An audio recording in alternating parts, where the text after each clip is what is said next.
Bem-vindos ao Observatório da Imprensa. Nosso programa de hoje vai falar sobre tabus e as formas que a mídia tem para combatê-los. A entrevista que a apresentadora Xuxa deu ao programa Fantástico da Rede Globo, relatando que sofreu abusos sexuais durante a infância e a adolescência, mexeu com a opinião pública. Ela é mais uma celebridade que abre a guarda e expõe questões pessoais como uma forma de alerta para a sociedade. Para debater o assunto, temos 3 convidados: o psicanalista Eduardo Ferreira Santos, a antropóloga Débora Diniz e Vivarta, secretária executiva da Agência Nacional de Direitos da Infância.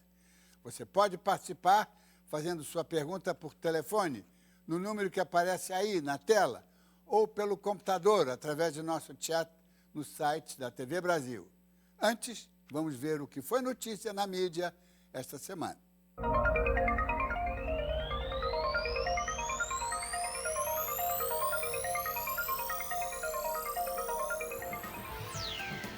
Uma entrevista feita por uma repórter do programa Brasil Urgente, da Band, em Salvador, foi parar na internet e causou revolta. Mirela Cunha agiu de forma agressiva com um jovem acusado de estupro e ainda debochou no ar por ele não saber o nome do exame que a vítima deve fazer para comprovar uma violência sexual. Vai tentar fazer o exame de próstata, né? E vai de próstata, deixa quieto, nem quero mais. Você não disse que queria, tava com vontade? A próstata logo por trás. O vídeo bombou na rede e gerou notas de protesto do Sindicato dos Jornalistas e da OAB da Bahia. A Band emitiu um comunicado prometendo que adotará medidas disciplinares contra a repórter. Ainda não adotou. No Tocantins, outro repórter da Band teve que ouvir uma lição de moral do entrevistado. Após um acidente, um motorista ajudava os bombeiros a prestar atendimento à vítima, quando foi interpelado pelo jornalista, que falou o que quis, mas ouviu o que não quis. Acho que as pessoas não devem ser informadas, não? Deve, mas da maneira correta, não igual você está falando, rapaz. Você não tem escrúpulo nenhum. De qual TV que você é? De qual jornal? TV Band, programa Primeira Mão. Pois é, vai estudar, aprender, entrevistar uma pessoa, viu?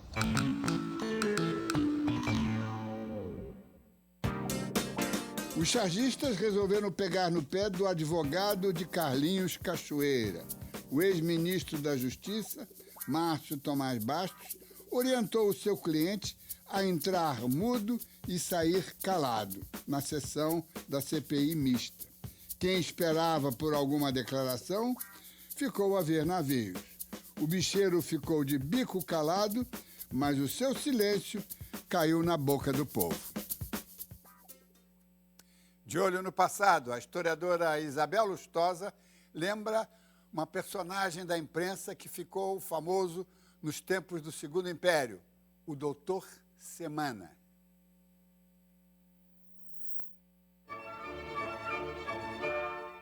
Uma campanha de propaganda garantiu o sucesso da Semana Ilustrada em sua estreia em 1860. Seu editor, o alemão Henrique Flius, produziu o primeiro anúncio ilustrado, espalhando cópias da capa da revista pelos 4 cantos do Rio de Janeiro. Flius aqui chegara em 1859, munido de uma carta de apresentação do cientista von Martius, amigo de Dom Pedro II. Logo estabeleceu uma oficina gráfica, a qual associou, a partir de 1861, um instituto artístico, destinado a formar jovens carentes como profissionais gráficos. O curso durava 3 anos e teve entre seus alunos João Henriques de Lima Barreto, pai do escritor Lima Barreto. Valendo-se do lema "Rindo corrige os costumes", a Semana Ilustrada tornou populares as figuras do Doutor Semana e de seu criado, o Moleque. O primeiro seguia a tradição da caricatura germânica, em que uma vasta cabeça se equilibra sobre um corpo pequeno. O Moleque, sempre vestido de libré, fazia os comentários irreverentes que davam o tom satírico. Mas o sucesso da revista se devia também aos seus redatores, dentre os quais destacavam-se Machado de Assis e Joaquim Manuel de Macedo.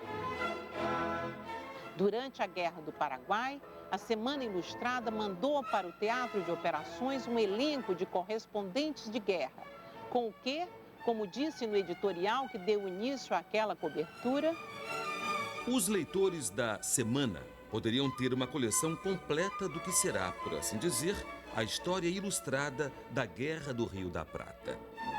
Por seu irrestrito apoio ao governo imperial, a publicação de flyers vem sendo desvalorizada pela historiografia. No entanto, a Semana Ilustrada durou 16 anos e é fonte fundamental para conhecer a história do Brasil do período. No momento em que a sociedade brasileira se dispõe a pagar o alto preço da busca da verdade, a apresentadora Xuxa Meneghel entra em cena com uma contribuição corajosa e penosa. A confissão que fez no programa Fantástico há 10 dias sobre os abusos sexuais que foi vítima quando criança até a adolescência chocaram o país. A sociedade cordial, complacente, despreocupada, de repente foi obrigada a defrontar-se com uma violência que não parece rara, mas teima em ignorar. O fato desta violência ter ocorrido numa família da classe média, aparentemente estruturada e distante da miséria que geralmente associamos à promiscuidade, torna ainda mais dramáticas as revelações da apresentadora.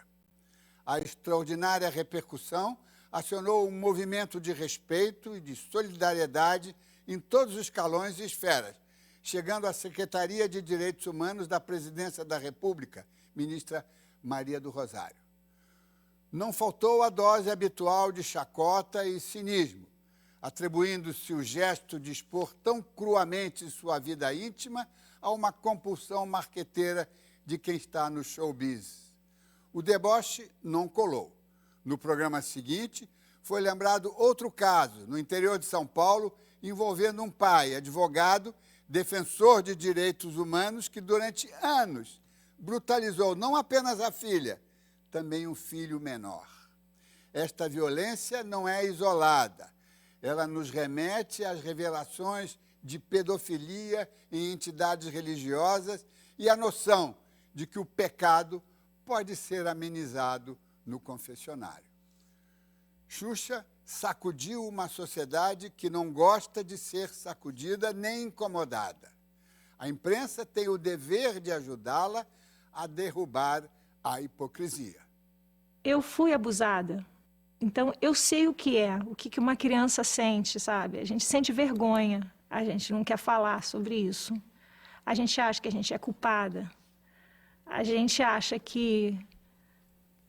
Eu sempre achei que eu estava fazendo alguma coisa, ou era a minha roupa, ou era o que eu fazia que chamava atenção, porque não foi uma pessoa, foram algumas pessoas que fizeram isso. Em um emocionado desabafo durante o quadro O Que Eu Vi da Vida do Fantástico, a apresentadora Xuxa Meneghel revelou ter sofrido abuso sexual na infância e na adolescência. Aconteceram muitas vezes. Parou aos 13 anos, quando eu consegui fugir.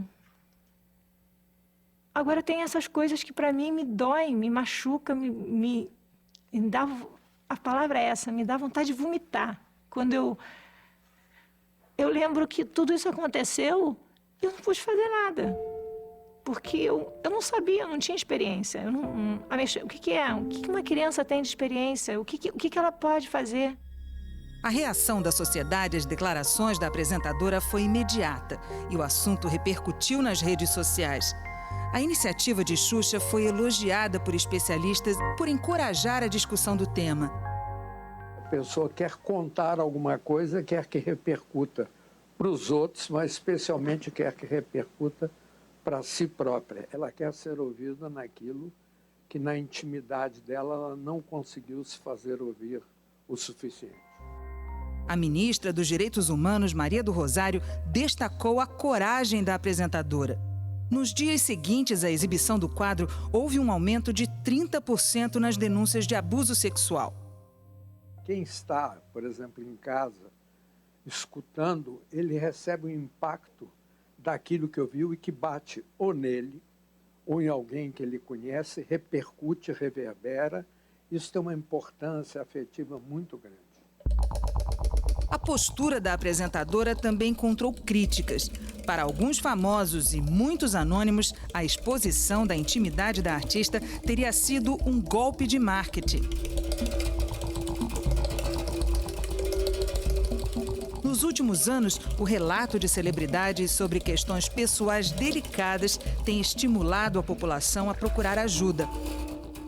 A mídia é um modo de difundir, um modo hoje especialmente vigoroso, de difundir várias opiniões já sedimentadas na vida social.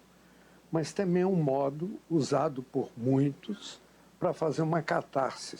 Catarse é uma figura que Aristóteles trouxe para o Ocidente, que diz uma purgação.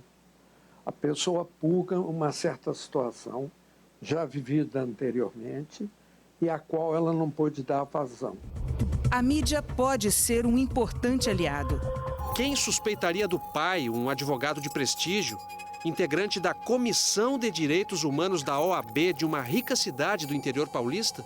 Parecia que eu estava dormindo, sempre de madrugada. Aí eu acordava, eu já estava com a mão nos lugares, assim. Em 2010, o Ministério Público do Distrito Federal procurou a parceria da imprensa para estimular as denúncias. O papel da imprensa aí foi mostrar que a denúncia é a principal forma de combater. Se não se denuncia, não se pode investigar, não se pode agir, não se pode acabar com o problema. Segundo, mostrar às pessoas como elas podem identificar esse problema.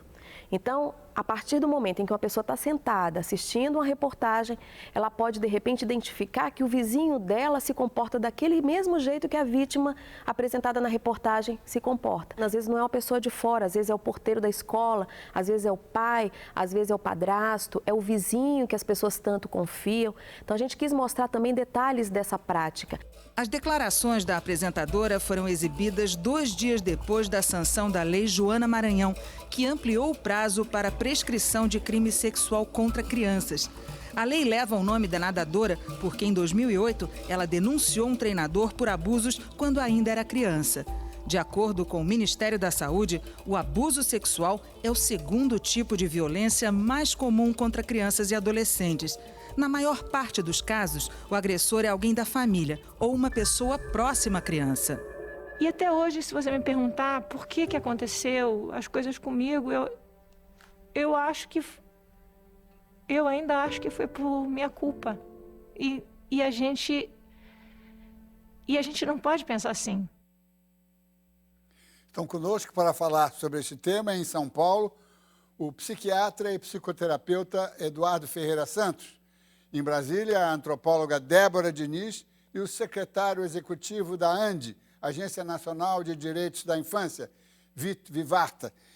Vitor, eu queria começar com você, justamente, para mostrar que esse não é um caso isolado, singular, não é? Eu queria que você desse a dimensão desse problema da violência sexual contra os abusos contra crianças e adolescentes. Boa noite, Dines. Boa noite aos telespectadores. Sem dúvida, acho que o que a Xuxa traz ali para a sala de todos nós naquele domingo à noite é o retrato de uma questão que é uma questão muito ampla e que ainda permanece na invisibilidade. A gente sabe que a questão do abuso sexual é complexa porque ela acontece geralmente no âmbito do lar ou de pessoas muito próximas da criança. E a família acaba ou ignorando, se omitindo, ou buscando até preservar o abusador em função de todas as questões que seriam geradas por um processo de denúncia, por trazer a público essa questão. Então, eu acho que esse ato da Xuxa é muito corajoso porque ele ajuda a sociedade a olhar para algo que acontece com muito mais frequência do que a gente imagina, mas está cercado sempre de medo, de vergonha, de negação dessa realidade. Então, personalidades, celebridades trazerem com coragem esse tipo de situação à tona, sem dúvida, começa a nos ajudar a tomar uma dimensão real em relação ao fenômeno. Mas você tem números, você tem alguma, pelo menos uma breve estatística para... Nós temos a ideia de que isso não é casual, não é, como eu disse, singular, não é? Diniz, acho que existem números, eu não tenho, mas o que nós sabemos é que os números, eles dificilmente retratam a realidade da questão, porque essa é uma questão que acontece entre quatro paredes, ela é muito pouco noticiada, há um processo de subnotificação, exatamente por causa disso. A criança tem dificuldade em se expressar, a criança se sente culpada ou com muito medo de denunciar o agressor, e a família acaba protegendo. Então, o que se tem são projeções estatísticas e o que se tem é campanhas, o trabalho, seja de organizações da sociedade civil, seja do poder público, no sentido de capacitar determinados atores sociais a identificar o problema e apoiar a criança no processo de denúncia. Então, a escola deveria estar sendo envolvida nesse processo, os educadores deveriam estar qualificados a identificar sinais de abuso no comportamento da criança e também, no campo da saúde pública, é muito importante que os profissionais estejam qualificados para isso, para apoiar essa criança quando se identifica potenciais sinais desse abuso, dessa violação. Mas em relação à dimensão real do fenômeno, você tem uma dificuldade grande, porque é ilícito, porque está cercado desse tabu e os números que se têm registrados em termos de denúncia, eles realmente representam uma parcela muito pequena do que acaba acontecendo na vida real. Doutor Eduardo Ferreira Santos, na sua clínica, nos seus outros trabalhos, o senhor, por acaso, porque esse caso da Xuxa, ela é a vítima, não é? Ela foi abusada e viveu muitos anos com esse horror dentro dela, até que botou para fora. Agora, e o abusador, o agressor, o senhor, por acaso, já foi procurado por alguém que quer fazer a catarse, como disse o Chaim Katz, não é? Quer purgar esse crime de ter abusado de uma criança, em geral, próxima da família? Não, olha, boa noite a todos. Em primeiro lugar, eu queria falar que eu nunca fui procurado por um abusador contumaz, aquele que se manifesta de ter feito com alguma pessoa, com alguma constância, um papel de abusador. Mas algumas pessoas, alguns pacientes, chegam a contar que em algum momento de vida, numa situação particularmente delicada, tiveram a oportunidade de uma bulinação numa criança, uma situação de sexualidade em relação à criança, e eles confessam e contam isso com muita vergonha, porque não faz parte da sua característica, do seu traço de personalidade. Porque o abusador, na verdade, ele tem um desvio de personalidade, ele não sente vergonha, ele não sente remorso. E esse tipo de pessoa dificilmente vai procurar uma ajuda psiquiátrica, dificilmente vai procurar uma ajuda.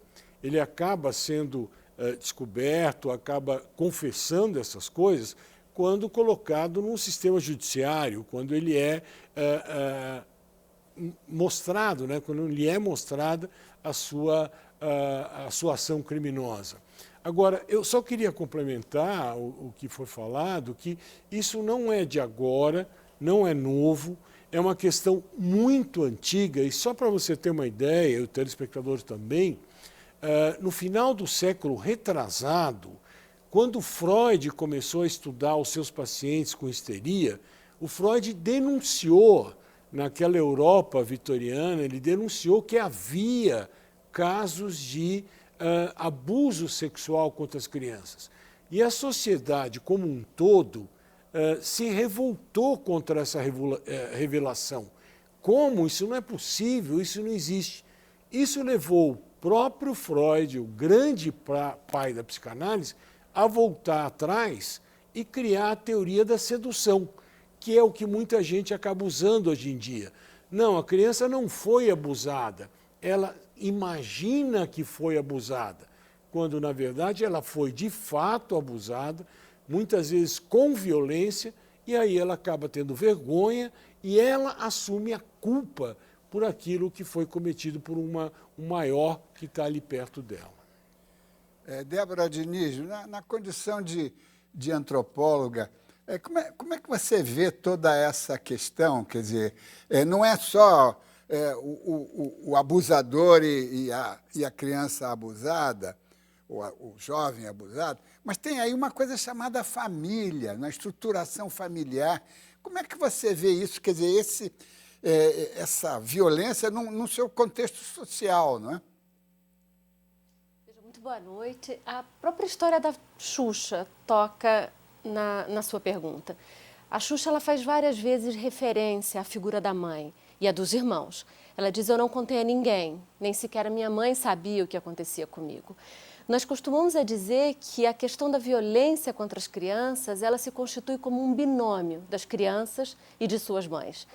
É muito fácil, quem vive fora desse contexto de opressão, de silêncio, de violência, dizer por que essas mães não denunciam esses homens, que algumas vezes podem ser seus maridos, namorados, companheiros ou homens que fazem parte desse regime doméstico de convivência com as crianças. A primeira resposta é que elas não são mães que não consideram o sofrimento dos seus filhos, mas elas são parte desse binômio de silenciamento e de violência. Então, talvez a melhor maneira de descrever essas mulheres é que elas também são vítimas de um regime de opressão. Esse é um dos lados do que nós chamaríamos esse binômio de silêncio que torna esses homens tão poderosos. O outro é que mesmo aquelas mulheres que não sejam vítimas de uma violência explícita, elas podem ter relações de dependência desses homens, das quais é muito difícil para elas romper esse ciclo de dependência e de violência com que sofrem. Então, por isso que é tão importante uma figura pública quanto a Xuxa contar a sua própria história, contar e falar da mãe, falar do silêncio que ela manteve, inclusive em relação aos irmãos, porque permite que as instituições do Estado digam a casa ela não tem portas fechadas diante do que acontece, dos atos de violência. Cabe ao Estado abrir as portas e dizer isso aqui também é um espaço de proteção e de proteção das crianças. Nós vamos a um breve intervalo e voltamos já.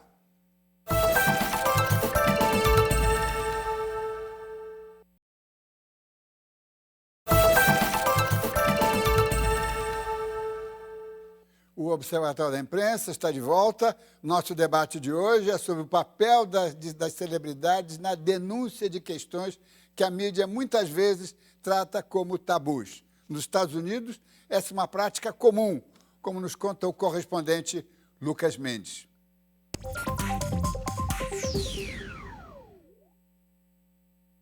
No caso de celebridades, o tratamento da imprensa depende do perfil das vítimas, dos abusadores e dos detalhes. Aqui, os tabloides estariam investigando as vidas dos parentes e amigos dos pais da Xuxa, um prato feito para sensacionalismo. Oprah, apresentadora milionária, popular e influente, contou a sua confissão num best-seller. Apesar de detalhes contundentes, ela soube neutralizar a exploração dos tabloides. A poetisa Maya Angelou também confessou em livro que foi vítima de um estupro aos 8 anos que a deixou muda por muito tempo. Até a década de 90, havia um debate se abuso sexual de crianças devia ir para cortes civis ou criminais. Mas o estupro e a morte de Meghan Kagan, em 94, gerou uma explosão de leis estaduais rígidas, conhecidas como leis de Meghan. Mesmo depois de cumprir suas sentenças, os abusadores são obrigados a dar seus endereços para a polícia e estão na internet. Só a Califórnia tem 65 mil nomes. Os críticos dizem que custa caro manter essa supervisão de abusadores. E pior do que isso, ela não reduziu o número de abusos sexuais de crianças. Viti Vivarta, eu acompanho há muitos anos, acho que mais de uma década, o trabalho da ANDI, né, que justamente é uma agência que trata e leva para a imprensa o material sobre o assunto e motiva a imprensa, o que se pode fazer para que esse episódio ele possa ter uma penetração, ele possa realmente gerar desdobramentos capazes de levar esse assunto para a sociedade começar a abrir os olhos para isso, porque a sociedade brasileira se convenceu de que é cordial, que somos todos felizes, e é muito difícil que ela se convença que nós vivemos, às vezes, à beira do abismo. Diniz, eu vejo pelo menos 2 caminhos importantes que a imprensa poderia estar trilhando nesse processo. Acho que o primeiro é buscar, a partir dessa denúncia, qualificar, aprofundar o debate, né? Não ficar só no impacto dessa informação, que, claro, que mexe com a opinião pública, mexe com todos nós, mas passar a contextualizar por que essa situação acontece, como ela acontece e, principalmente, como é que as pessoas podem passar a identificar e a buscar ajuda em relação a esse tipo de quadro. Eu acho que existe muito espaço, muita necessidade de uma informação que vá além do sensacional, que reconheça o quanto é impactante essa situação, mas ajude a sociedade, ajude as famílias a lidarem com essa questão. Acho que esse é um trabalho que cabe à imprensa no pós-denúncia, ajudar essa reflexão por parte da sociedade. Agora, acho que no caso da Xuxa, especificamente, há um segundo aspecto que podia ser explorado. A Xuxa é uma celebridade um pouco diferente no cenário brasileiro. Ela vem desenvolvendo um trabalho com crianças, um trabalho principalmente voltado à questão da violência contra a criança, de muita consistência. Ela criou uma fundação, essa fundação vem há muitos anos investindo com qualidade, de forma técnica em relação a essas questões, se envolveu diretamente em relação à lei que está tramitando no Congresso Nacional, buscando colocar em foco a violência contra a criança dentro de casa como ferramenta pedagógica, entre aspas, ou seja, há um trabalho consistente. É pouco comum, tristemente, é pouco comum no Brasil você encontrar celebridades que assumem uma função social. E a pergunta, né, que eu acho que é importante e que a mídia poderia estar repercutindo afinal, qual é a função de uma celebridade num país como o nosso? Será que a celebridade deveria estar só ganhando, só levando para casa a partir dessa posição privilegiada que ela ocupa na sociedade? Ou ela poderia estar dando uma contribuição, ela poderia estar assumindo uma função social maior? Quando a gente vai olhar a experiência de outros países, de democracias mais consolidadas, você encontra celebridades no maior número assumindo esse papel social, se identificando com causas, definindo um papel mais consistente em relação a determinadas agendas, criando suas fundações, institutos. Eu acho isso um processo interessante. A gente precisa fazer essa reflexão. Eu acho que a gente acaba definindo um modelo meio perverso, onde a celebridade entra na tua casa, não tem o menor problema em vender N produtos nos comerciais, na publicidade, não tem problema em vender no merchandising das novelas, mas se acha constrangida em assumir uma causa e se identificar e também dar a sua contribuição em relação às mazelas do nosso país, que não são pequenas. Então, acho que a Xuxa, pelo perfil que ela construiu nos últimos anos, ela também abre para a imprensa a possibilidade de discutir por que é que nós somos tão pouco maduros em relação a essa função social, a essa função das celebridades em trazerem atenção e contribuírem para a discussão e para o avanço em relação a um cenário tão desigual que a gente vive em nosso país. Doutor Ferreira Santos, um dos momentos, e nós vimos aqui reproduzido, mais comoventes, mais perturbadores, eu diria, né? Eu já vi essa cena várias vezes e toda vez que vejo a Xuxa dizendo isso é tocante, né? Ela reconhecendo que ela se sentiu culpada, ela não sabia o que tinha feito, ou que coisas ela tinha feito ou se vestido para merecer aquela violência, né?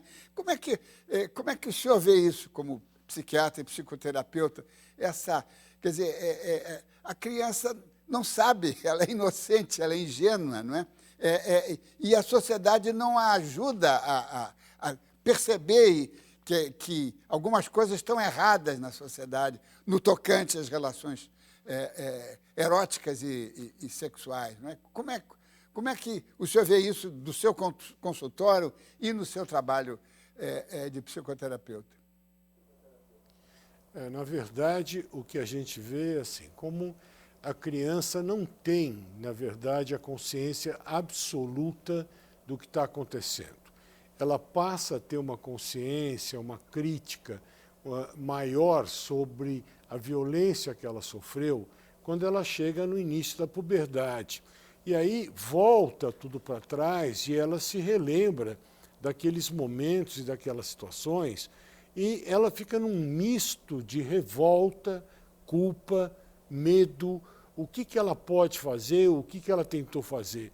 Muitas crianças tentaram denunciar para suas mães o que estavam sofrendo, mas não foram ouvidas.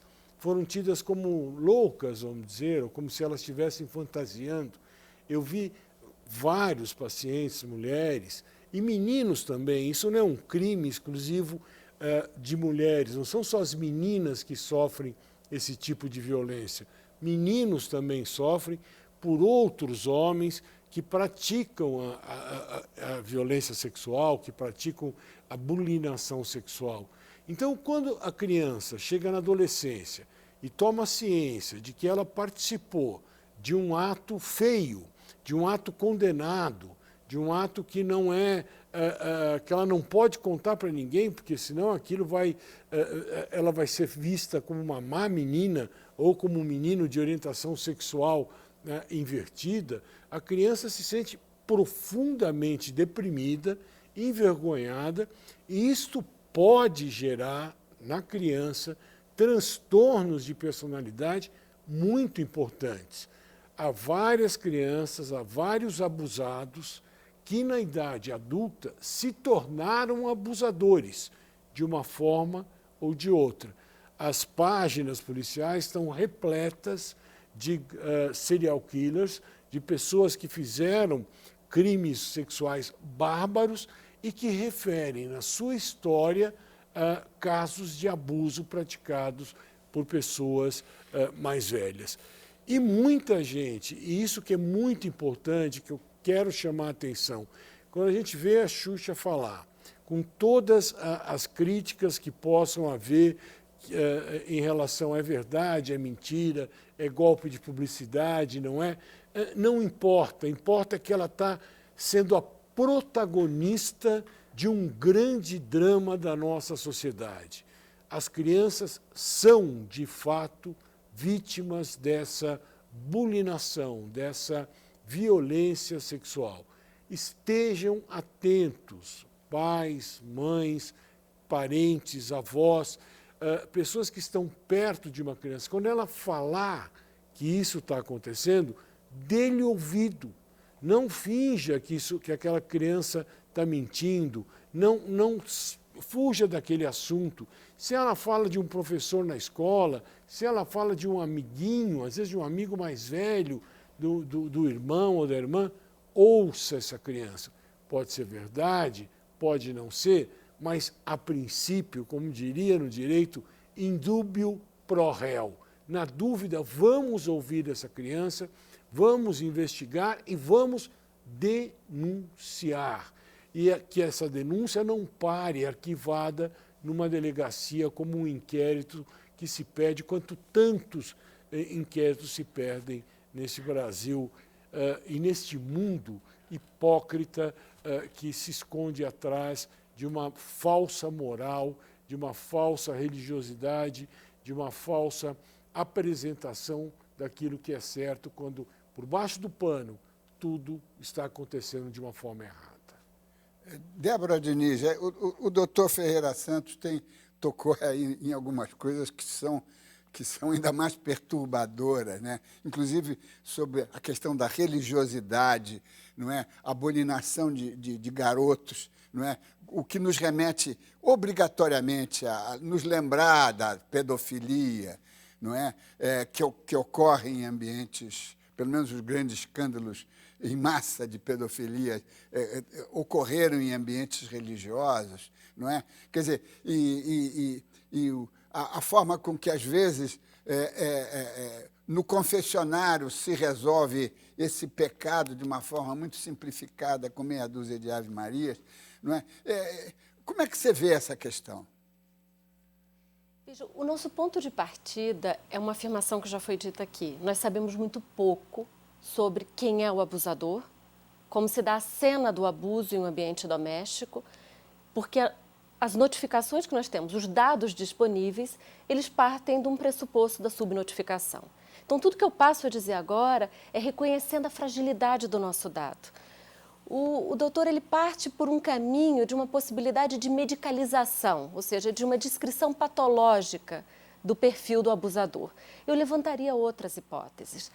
Muito embora potencialmente os relatos que nós temos em ambiente religioso, as histórias dos escândalos da pedofilia na Igreja Católica, falem de homens abusadores e de meninos como vítimas do abuso de religiosos, a cena do abuso sexual no Brasil, ela tem sexo no abusador e sexo na vítima. São homens que abusam de meninas. Eu não quero negar que esse não seja um fenômeno que tenha meninos como vítimas.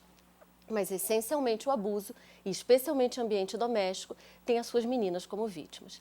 E aí, voltando para o que Xuxa nos dizia, ela faz uma frase que é muito significativa. Ela diz, eu passei a me perguntar o que havia no meu corpo. Eu era uma menina de 13 anos, eu era grande, será que era a roupa que eu vestia? Será que era a forma como eu me relacionava? Essas são perguntas que as meninas, mesmo muito jovens, elas se fazem. E o que essa pergunta nos diz sobre algo de uma opressão que nós chamamos de uma opressão sexual e de uma opressão de gênero que faz parte da sociedade brasileira, em que nós devolvemos para a vítima, nós devolvemos para o corpo das meninas e das mulheres uma responsabilização pela mera existência. Nós precisamos dizer a essas meninas, como é preciso dizer a Xuxa, você não tem nenhuma responsabilidade pelo corpo que habita, pelo sexo que carrega entre as pernas. Me parece uma afirmação absolutamente paradoxal. Mas o caminho da medicalização, ele transforma os abusadores em seres únicos e possíveis de serem identificados e monitorados, como é a política sexual nos Estados Unidos. Eu diria que o nosso desafio é muito maior. O abusador ele pode ser um sujeito absolutamente normalizado na vida social e que está protegido por algo silencioso, a uma ordem de opressão de gênero que faz com que as mulheres tenham que fazer, como foi um tema dessa semana, a Marcha das Vadias no sábado, que foi em várias capitais no Brasil, em que as mulheres já mais velhas, adolescentes e jovens mulheres, de saírem à rua vestindo minissaia, com roupas transparentes, elas estão provocando essa ordem sexual que dizem o seu corpo, ao meramente existir, ela é disponível para o olhar de homens abusadores. Me parece que essa é uma grande afirmação de fundo que precisamos desafiar para o enfrentamento do tema do abuso. Viti Vivarta, tem aqui um telespectador de Porto Alegre, Pedro Chaves. Ele pergunta, a erotização dos meios de comunicação tem colaborado para essas tristes estatísticas? Como é que você que é um comunicador, um jornalista, que dirige uma agência que mexe com mídia, como é que você vê essa questão? Eu acho que ele faz parte de um contexto mais amplo, né? A gente não pode negar a influência da mídia. Eu acho que essa influência tem que ser discutida, tem que ser tratada, tem que ser endereçada de forma clara, mas também, por outro lado, você não pode debitar toda essa questão à influência dos meios de comunicação. A gente também tem que saber avaliar o quanto o próprio caldo cultural brasileiro, por exemplo, ele estimula esse tipo de situação. A gente vem de uma cultura onde o senhor de engenho tinha direito a estar com as meninas. Nos romances de Jorge Amado, era muito natural que as meninas mais jovens estivessem a serviço de determinados personagens masculinos mais poderosos. Há todo um caldo cultural brasileiro que contribui para essa situação.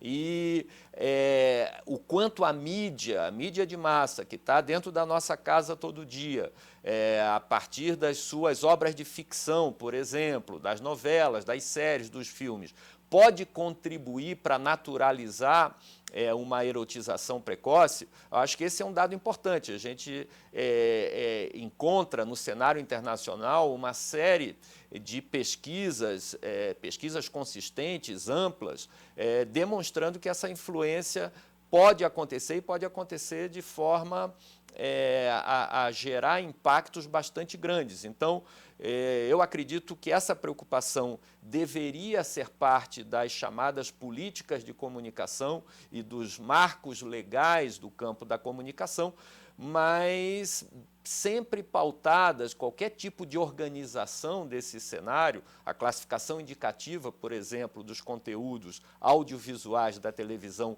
busca de alguma maneira organizar esse campo, deve sempre estar pautado por instrumentos claros, por instrumentos que estão inspirados nos estudos que são feitos em relação a esse tipo de questão, mas, sem dúvida, nós devemos estar atentos e devemos criar mecanismos de proteção em relação à infância, já que os meios de comunicação, principalmente a televisão, representam hoje uma ferramenta de socialização, de formação muito forte para crianças e adolescentes.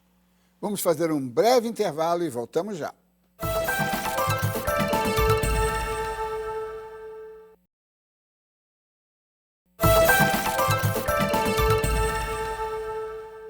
Voltamos com o Observatório da Imprensa. Doutor Eduardo Ferreira Santos, o senhor mencionou os problemas embutidos de religiosidade, mal resolvidos, eu acho, né? Porque uma coisa é uma opção, uma confissão religiosa, a outra é uma complacência, né? que induz a uma série de malfeitoria. Mas nós temos, assim, o Brasil é uma sociedade religiosa, não é um Estado laico, evidentemente. Na Constituição, como tocando aqui num assunto que o Vite Vivarta tocou, na Constituição diz que nós temos que classificar a programação da televisão de acordo com as faixas etárias, e não se consegue. A Constituição foi aprovada em 88, até hoje não se consegue que as emissoras de televisão, e muitas delas com conotação religiosa evidente, classifiquem a sua programação. Quer dizer, tem aí todo um desajuste, quer dizer, há um desajuste familiar e há um desajuste institucional que não permite que o Estado, não é, se mostre preocupado, quer dizer, e que a sociedade receba essa preocupação do Estado. Como é que o senhor vê essa questão? Bom, em primeiro lugar, eu vejo que essa é uma questão, em primeiro lugar, familiar.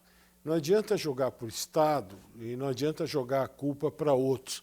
Não adianta dizer que é um problema médico, é um problema social, é um problema psicológico, ou é um problema político.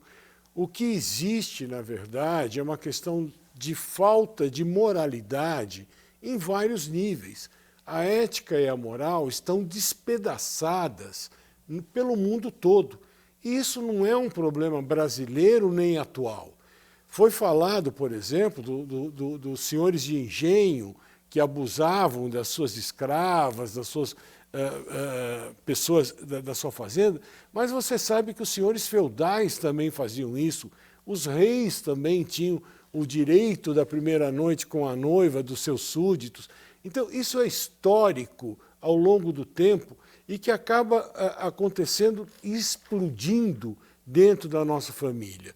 Eu falo aqui agora não só como psiquiatra e psicoterapeuta, mas falo como um pai preocupado que tem uma filha de 14 anos em casa e que, de fato, ela assiste na novela, seja a novela das 7, a novela das 9, qualquer hora, cenas de sexualidade. No comercial também existem cenas de erotismo, em todo momento o erótico está presente. Sempre vivemos, não sei se hoje, pela grande difusão da mídia, com maior amplitude, mas sempre vivemos esse erótico. O importante é que nós, pais e mães, ou seja, a família, possa estar acompanhando isso. A internet está aberta, os sites de pedofilia, os sites de erotismo, tudo isso tem que ser não só debatido na televisão, na imprensa, no Congresso, seja lá onde for, mas principalmente tem que ser debatido em casa.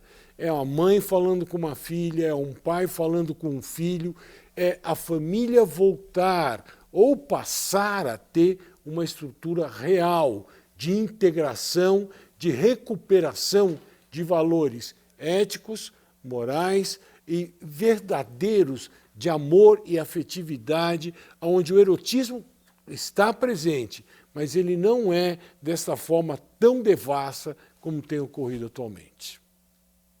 Débora Diniz, como é que você vê essa questão do erotismo, da sociedade do espetáculo, não é, que está marcadamente voltada para a erotização, inclusive muito prematura, não é? Como é que você vê essa questão aí dentro da sua especialidade, e vivendo em Brasília, que é uma cidade moderna, né? É a cidade mais nova, né? Além de capital do Brasil, mas é a cidade mais nova, onde muitas experiências sociais e urbanas estão sendo feitas ou foram feitas? Veja, teve 2 momentos que nas suas perguntas você chamou a questão da pouca secularização do Estado, dos papéis das religiões e de como nós poderíamos pensar todo esse contexto que é trazido pelas religiões, se eu entendo bem a sua pergunta, e de repressão sexual, e agora com essa cultura do espetáculo, essa sociedade do espetáculo em torno do sexo. Me parece que essa é uma ambivalência estrutural da sociedade brasileira. Nunca falamos tanto de sexo e de sexualidade, inclusive na infância, inclusive na pré-adolescência e na adolescência. Mas nunca vivemos sobre tanta repressão em matéria sexual. E uma parte importante da fundamentação dessa repressão sexual, ela não é apenas religiosa, mas é também religiosa. E me parece que esse é um paradoxo de fundo que nós ainda entendemos pouco de como isso se relaciona com o silêncio em torno do abuso. Eu não diria que, é claro que nós temos os grandes escândalos dos últimos anos, em torno particularmente da Igreja Católica, e dos escândalos, dos abusos com as crianças, com os meninos que eram coroinhas e vinculados à igreja, mas nós não temos como fazer uma correlação entre essas duas forças. Uma certa silenciamento religioso sobre a sexualidade e a questão do abuso. Porque nós temos, eu repito, um ponto de partida que é saber muito pouco sobre o que acontece com essas crianças violentadas. Mas me parece que esse é um paradoxo de fundo que nós precisávamos entender melhor da sociedade brasileira. Viti Vivarta, o que nós fazemos daqui para frente? Rapidamente, que estamos no final do programa. Então, eu vou ser rápido, não sei se eu vou responder a tua pergunta, mas eu queria trazer uma informação de um comentário que você fez. A classificação indicativa, ela tem funcionado no Brasil nos últimos anos. É uma coisa recente, são 4, 5 anos, depois de 22 décadas de tentativa de implementá-la, e está funcionando tão bem que as emissoras entraram no STF contra o modelo que está sendo aplicado pelo Ministério da Justiça. Está em julgamento, nesse momento, no STF.